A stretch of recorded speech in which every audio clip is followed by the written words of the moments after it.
السلام علیکم۔ دین دنیا رہبر کی اس ویڈیو میں آپ کو خوش آمدید۔ قرآن مجید کے بہت سے مقامات ایسے ہیں جو انسان پر ہیبت طاری کر دیتے ہیں۔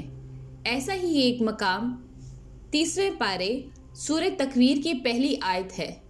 ان آیات میں ایک بہت بڑے جرم سے باز رکھنے کے لیے ہیبت ناک منظر کشی کے بعد اس جرم کو بیان کیا گیا ہے کہ آنکھوں سے بے اختیار آنسو جاری ہو جاتے ہیں۔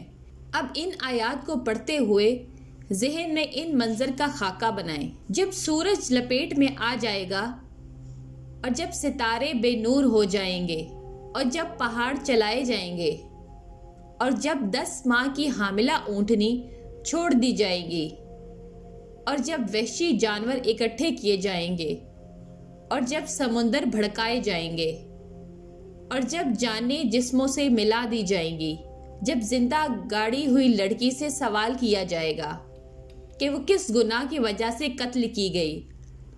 ذرا سوچیں کہ میدان حشر میں جب ناحق قتل کی گئی لڑکی اپنا جرم بتائے گی تو کیا سما ہوگا۔ جاہل عرب لڑکی کو زندہ گاڑ دیتے تھے۔ یہ زندہ درگور کرنے کی رسم آج بھی جاری ہے۔ جی ہاں، ساری عمر لڑکی ہونے کی وجہ سے امتیازی سلوک برداشت کرنے والی چلتی پھرتی لاش بھی حساب کے دن مالک کو بتائے گی۔ ناجائز مطالبات پر مبنی جہیز نہ لانے پر جلائی گئی بھی اللہ سبحانہ تعالیٰ کو بتائے گی۔ ساری عمر سسرال میں ظلم کا شکار روز جینے روز مرنے والی بھی بتائے گی۔ ظلم و زیادتی کے بعد قتل کی گئی بھی بتائے گی۔ الزام لگا کر غیرت کے نام پر قتل کی گئی بھی بتائے گی۔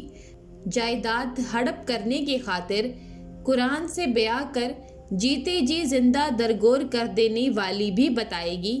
اے دنیا کے پجاریوں، جب حشر میں تمہارے گریبان پر حوا کی بیٹی کا ہاتھ ہوگا اور وہ بتائے گی کہ وہ کس گناہ کی وجہ سے قتل کی گئی تو تمہارے پاس کیا جواب ہوگا؟